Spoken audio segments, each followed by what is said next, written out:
Welcome to the World War I History Podcast, produced by the MacArthur Memorial, a museum and research center dedicated to preserving and presenting the history of General Douglas MacArthur, which includes the story of World War I and that of the millions of men and women who served in that war. In October 2016, the World War I Historical Association hosted a World War I Centennial Symposium at the MacArthur Memorial. The symposium focused on the year 1916. The following is a presentation by Greg Hansard, the manager of Web and Digital Resources at the Virginia Historical Society, on the topic, Haven of Safety, the U.S. Internment of German Sailors, 1914 to 1917. One of my favorite jobs at the Virginia Historical Society was an assistant editor for our scholarly journal and also our History Notes members newsletter.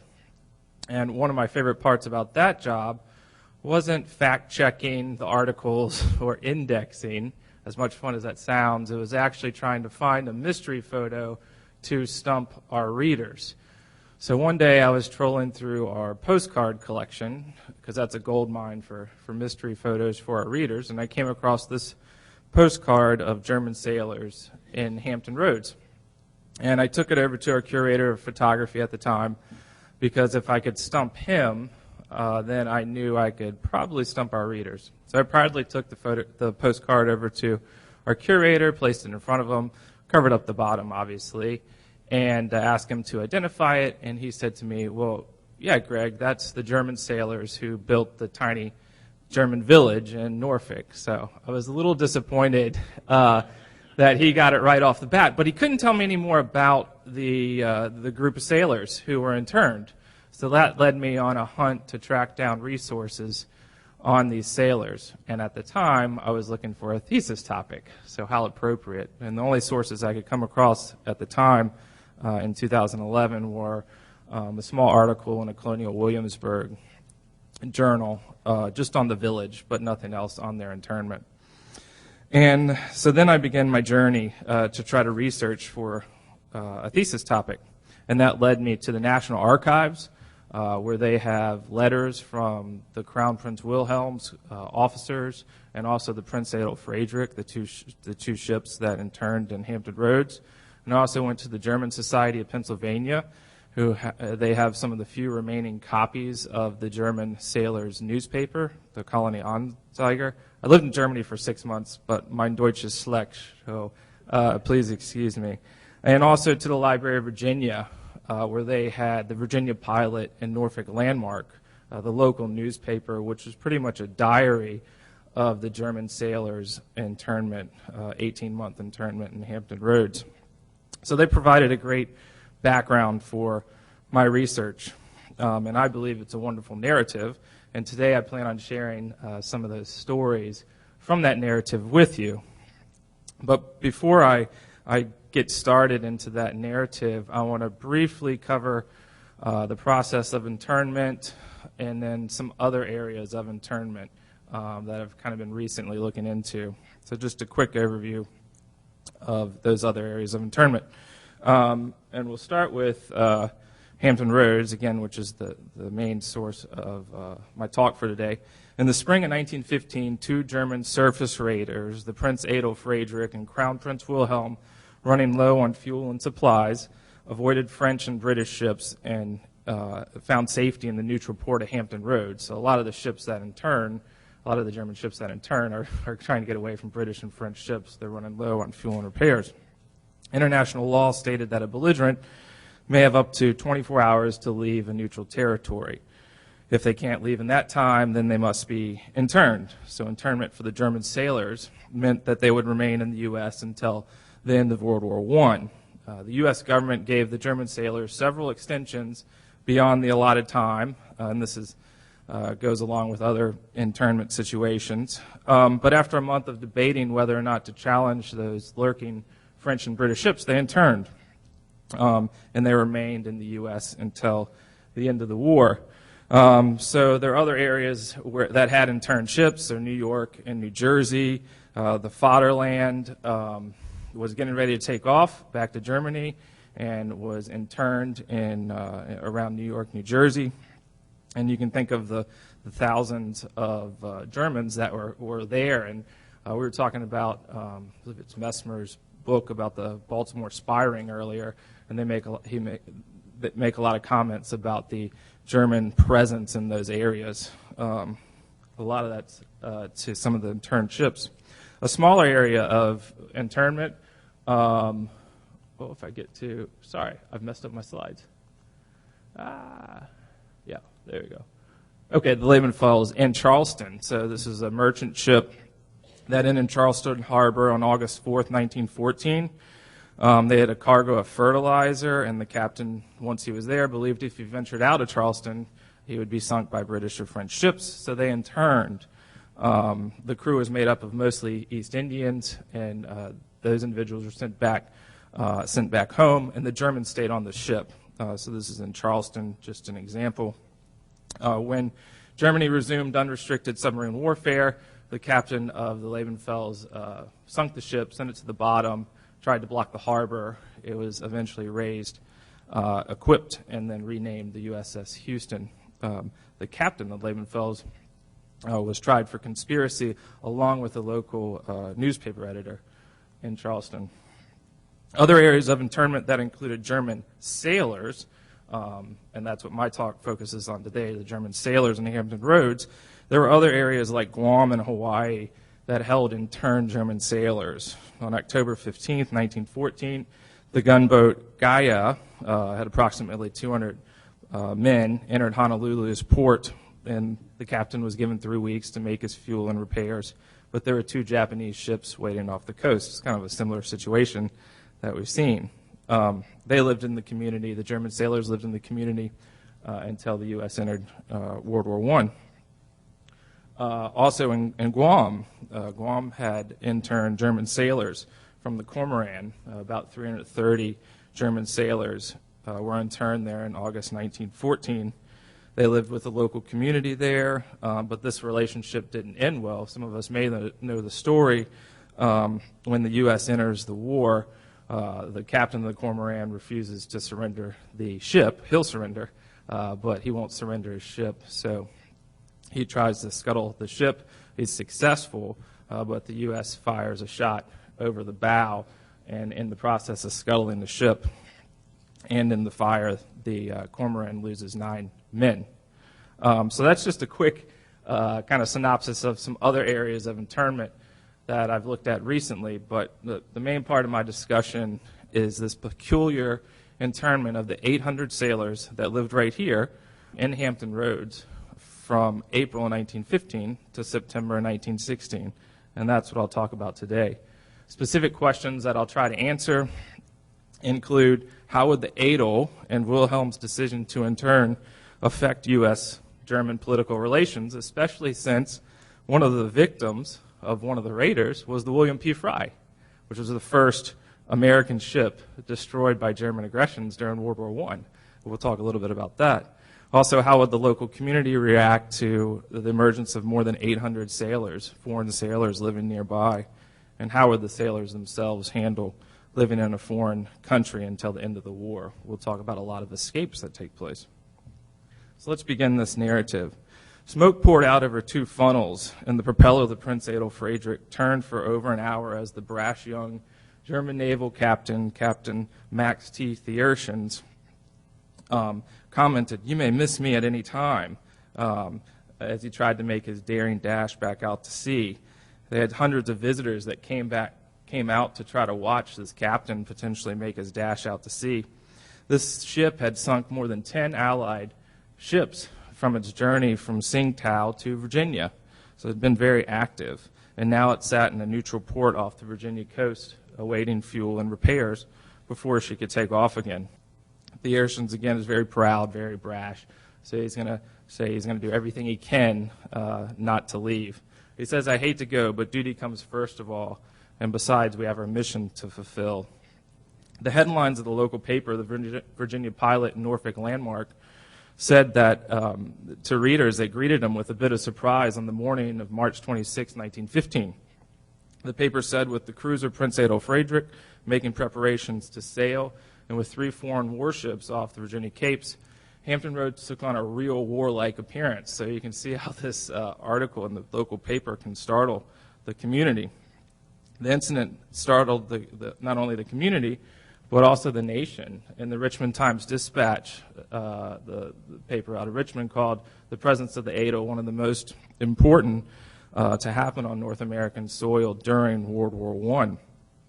The raider and its crew of almost 400 prepared for their dash out to sea. This is Thierschens, the captain.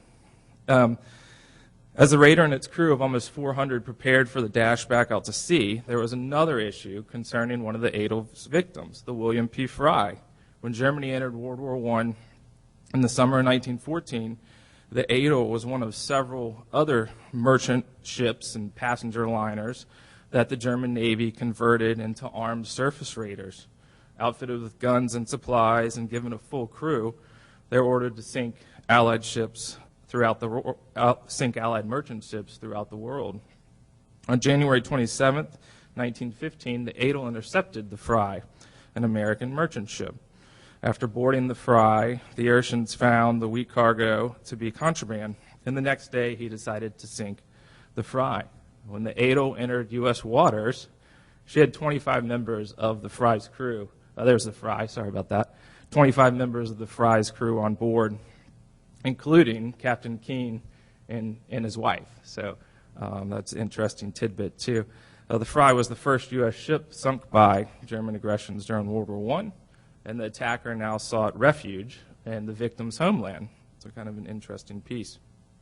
Despite the complications of the Fry and the dangers of the lurking Allied ships, Thierschens made it clear that once he arrived, he wasn't intent on staying. He was disappointed in waiting and not serving his country.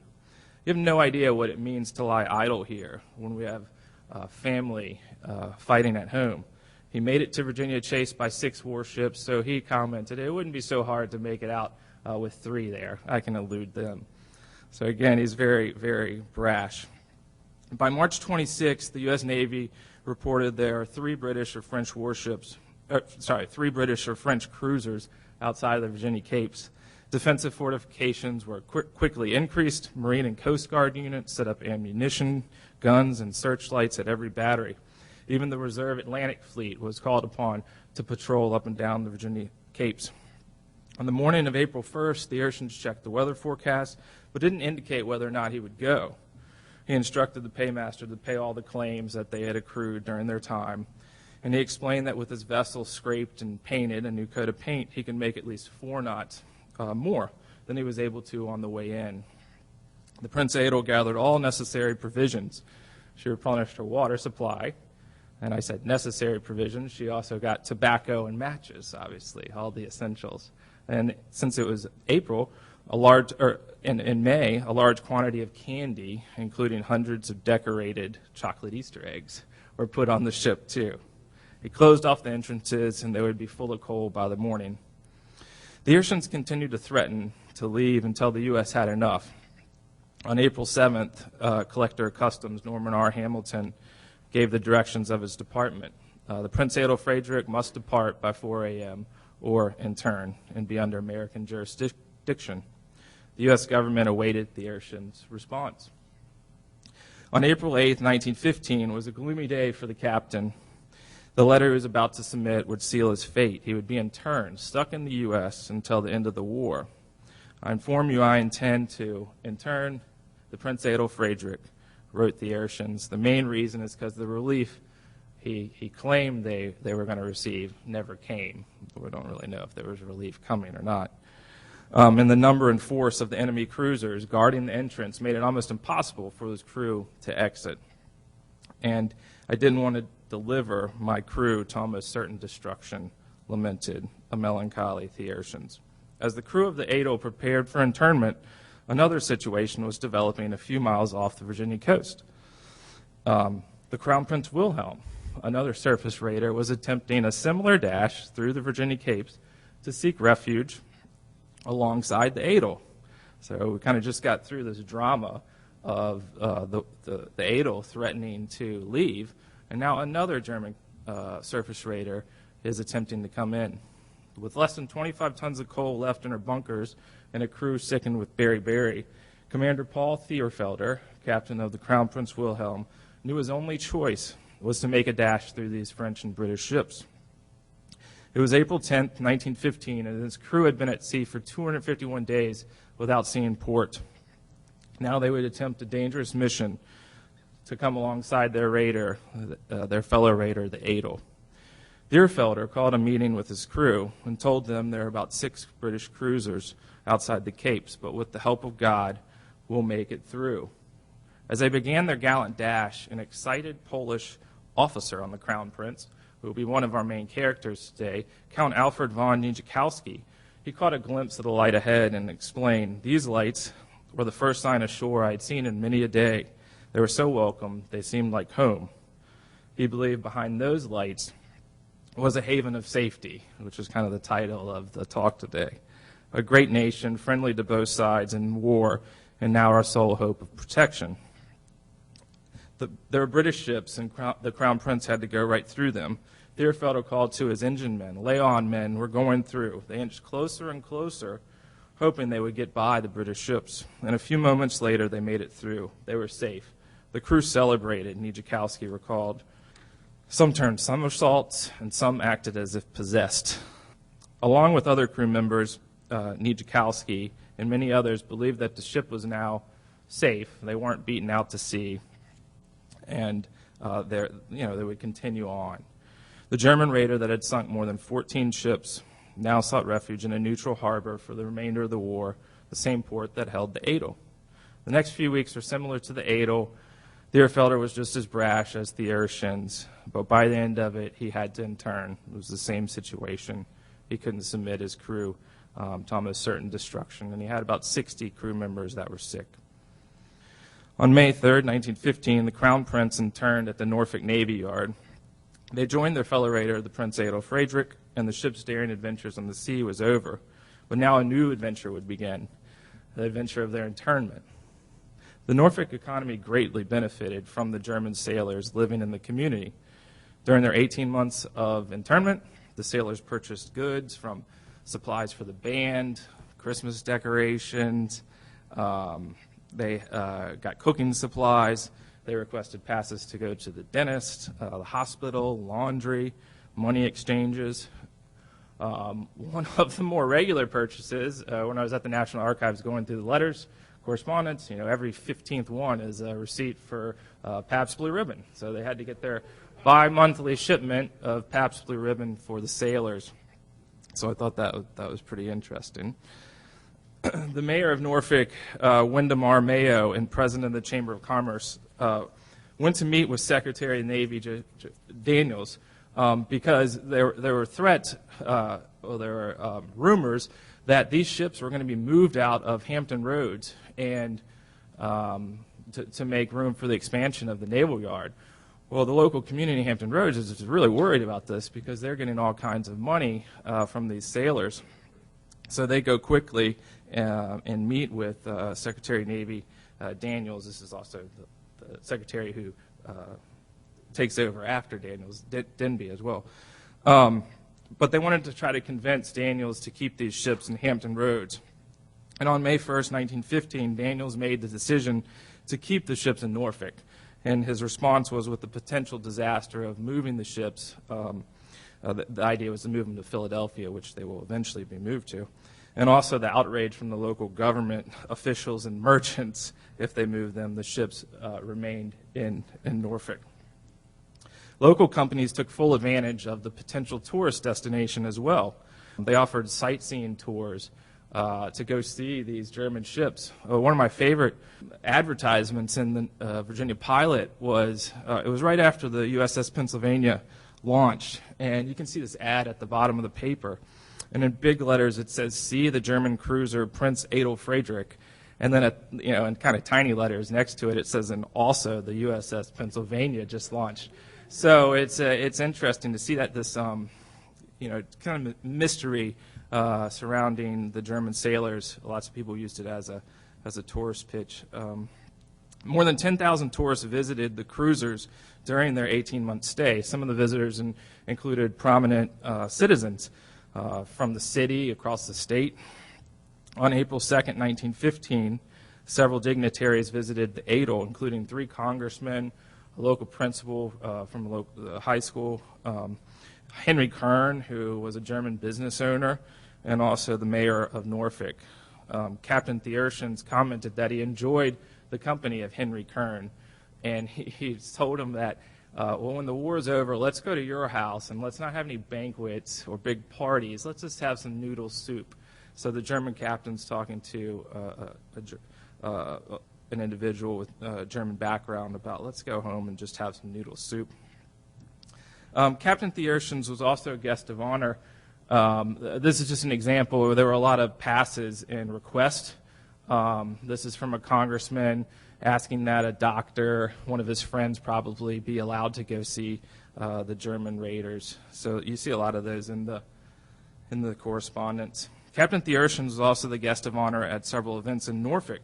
On April 14th, 1915, he was guest of honor for New York Congressman Homer P. Schneider. Thierschens entertained the congressman on the ship, and then the congressman reciprocated the favor. They also met with the collector of customs and several transportation businessmen from around the country at the Monticello Hotel to discuss the importance of the naval yard. And when Schneider went back to Congress, he pushed for improvements of both the harbor and the betterment of the Norfolk Naval Yard.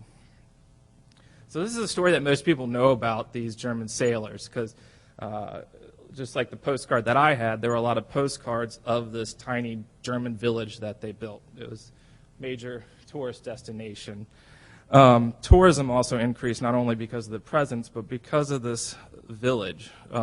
More than 1,000 visitors toured the small replica village in one day in 1916. The village was named Adolf Wilhelm after the 2 ships, and it had more than 50 miniature buildings. The buildings consisted of a church, a newspaper office, a telegraph station, a postmaster station, fire department, gymnasium, bowling alleys, marriage license bureau. This is another piece of correspondence that I saw in the papers a lot. The sailors were requesting permission for their wives to live close by, or their wives to get passes. So you can see the need for a marriage license bureau, 18 months living in this area. Tourists flocked to the tiny village to experience German culture and craftsmanship. Visitors paid 10 cents to get a pass to enter the village. They could purchase postcards, newspapers, toys that the sailors made, and all the proceeds went to the German Red Cross. Sailors performed acrobatic shows and sang songs. There were tiny lakes and gardens and farms. So it's just, think about Disney World of 1914. There you go.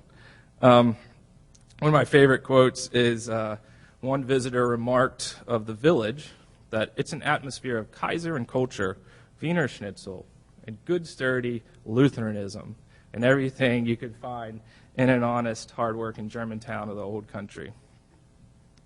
Visitors still had the opportunity to tour the Adel, where the men stayed, that housed the men's sleeping quarters. On a tour through the Adel, visitors could get a beer for 2.5 cents and a sandwich. On one Sunday, and this is my favorite story, on one Sunday in May 1915, a local preacher wanted to investigate the sale of beer on the cruiser. So Reverend Westfall of South Street Baptist Church here in Norfolk visited the Wilhelm and observed the sale of beer to several American citizens, including himself. So how appropriate. Westfall then formed a committee to look into this issue, and they were going to draft a letter to Secretary Daniels about the sale of beer on Sunday aboard this cruiser. So you think Secretary Daniels has better stuff to worry about. Westfall and his party purchased 6 rounds total when they were there. So he made sure it was beer. He preached to his congregation the next Sunday about, don't sell beer on Sunday, and he involved the local police, but they could do little because the beer was sold on the German cruiser, a foreign ship. As a compromise, the German captain said they wouldn't sell beer to Americans on Sunday, to American citizens. During internment, the sailors found activities to pass the time, Many of these activities and events were part of American culture, sporting events, and even military events they watched. They participated in religious services alongside American citizens. The sailors became part of the local community by celebrating holidays together. And they also participated in boating exercises within the limits of the Navy Yard. They were introduced to baseball. Monique mentioned this earlier. She was talking about basketball. But the sailors were introduced to baseball. They went to games of the Virginia Baseball League. They even had a field in the yard where they played the games. Sailing was another major activity for the German sailors. We can see how this could be a problem. We're allowing German sailors who are interns, so they're supposed to be confined to the U.S., sailing permission. In May 1916, 4 boats manned by German sailors went beyond the bridge that defined their boundaries. And according to the Thierschens, the officer in charge didn't know that they crossed the boundary. So he responds back that he'll put reliable officers on guard duty. The summertime presented new difficulties for the sailors. They weren't used to the Virginia heat, so beaches, bathing resorts became very desired for these German sailors. So public beaches they used, but also private beaches. There was a private beach that the owners of Willoughby Spit allowed the German sailors to use. So that was a part of their recreation, going to some of these beaches. And as I mentioned, they attended religious services and holiday parties. On May 3rd, 1915, more than 500 people attended Sunday school at Monumental Church, and including members of the German ship. They said it was the largest number that had received the Holy Communion that year. The German sailors' Christmas activities included religious services and parties. On Christmas 1915, 255 sailors from the yard went to the local church and sat alongside American sailors. The German sailors also threw a great New Year's Eve party, and the party was well attended, including the Baltimore Sun newspaper editor H.L. Mencken. And Mencken has some great descriptions of the party and what went on. He first noted that though these ships were interned, they had a remarkable amount of freedom of movement.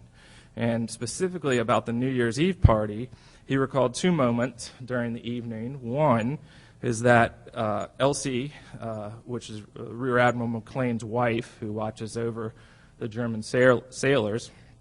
So McLean's wife was pregnant, and Thierschens, the captain of the German cruiser, offered her a toast, and also a toast to the newcomer.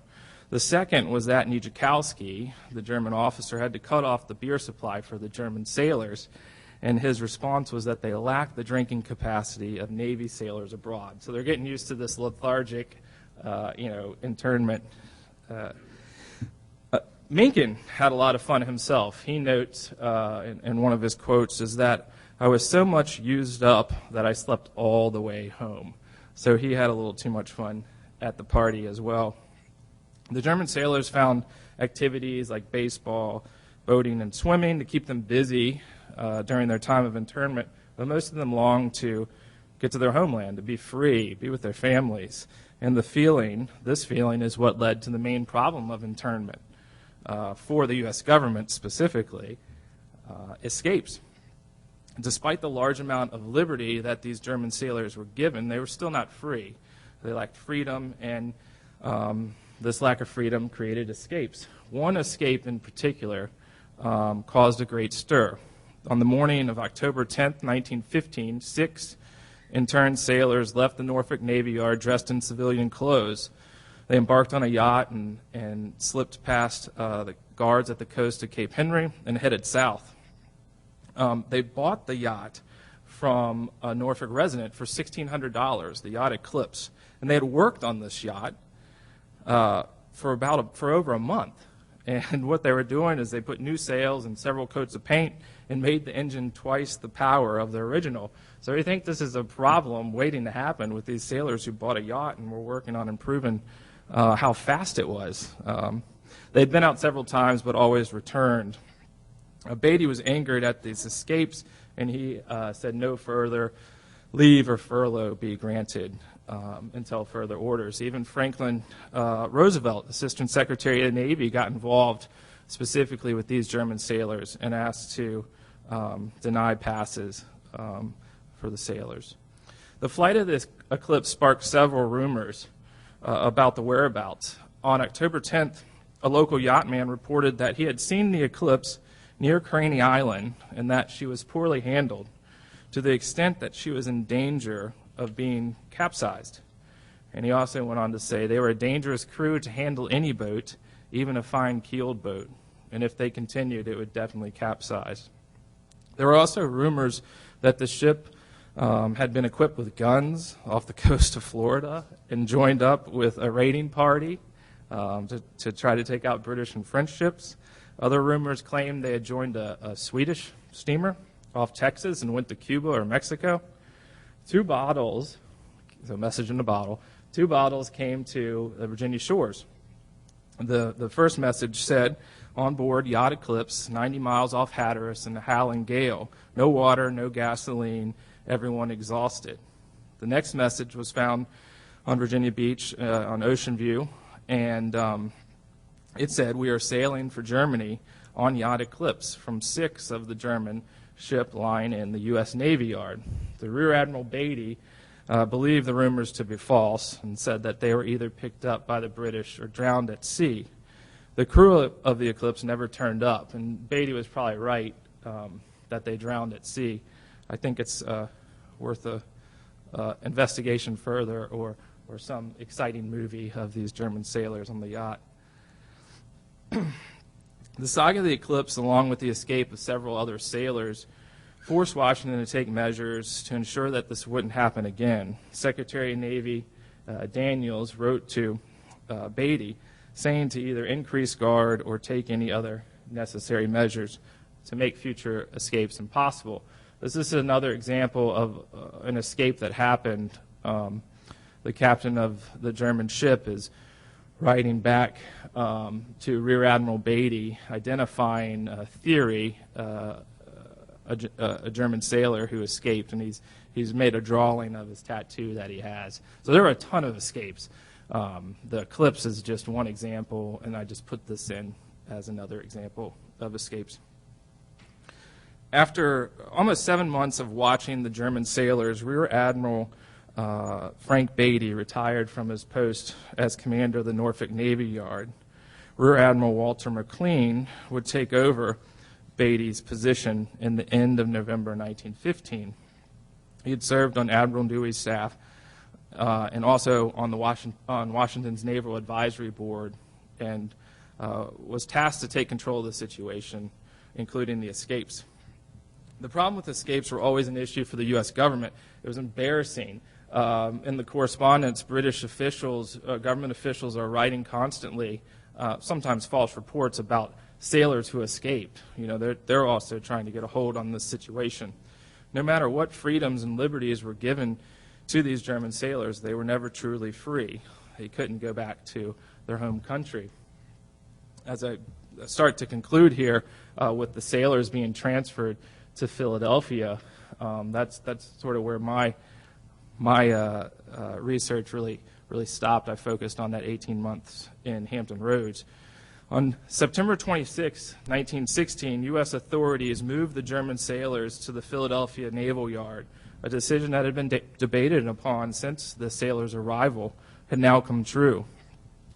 This meant that sailors would have to tear down their village that took almost 6 months to create. When the village was torn down, one article noted that the German village at Norfolk Naval Yard is no more, and the whole South is suffer thereby. So it's obviously an exaggeration, but it shows that people of the South did come to this. It was a popular destination. The sailors' time in Philadelphia was short and not as lenient as a time in Norfolk, as increasing strain on German-American relations continued. In April 1917, after a series of disputes with Germany over unrestricted submarine warfare, the U.S. enters World War I, and all interned sailors now become prisoners of war. The sailors from the Adel and Wilhelm were sent to prison barracks in Georgia, Fort McPherson, and now enemies of the U.S. and not friends of the local community that didn't have the same opportunities. The German sailors were released in 1919, a few months after the end of the war. Most went back home to Europe, but some sailors, like Count Alfred von Niedzikowski, enjoyed their stay so much in Norfolk that they decided to make the U.S. their home. Sorry, that's the village a little behind in my slides. Niedzikowski, the former German naval officer from the Crown Prince, became a U.S. citizen in 1926 and married. Niedzikowski's choice for best man at his wedding may have surprised some people because of the past strain on German-American relations, but to others who knew about the internment, it may not have been such a shock. His best man was retired U.S. Navy Rear Admiral Walter McLean, who had watched Niedzikowski along with the rest of the German sailors from the two ships. 2 years after his wedding, Niedzikowski published a book on his experience aboard the Crown Prince. He ends at internment. In the foreword of his book, The Cruise of the Crown Prince, his best man, Walter McLean, and overseer of the German sailors, explained that the Wilhelm was a friendly visitor, and Niedzikowski became my guest. Positive relationships like Niedzikowski and McLean's echoed throughout the internment, and these bonds are what made this internment so unique. Niedzikowski's conclusion, not his foreword, is what made me realize that there was a great story behind the postcard that I found in the stacks at the Virginia Historical Society. He said the events of our internment were as interesting to me as those of the cruise. I believe Niedzikowski was right, and now I hope you do too. Thank you. Thank you for listening. If you have any questions, suggestions, or comments, please contact Amanda Williams at amanda.williams@norfolk.gov.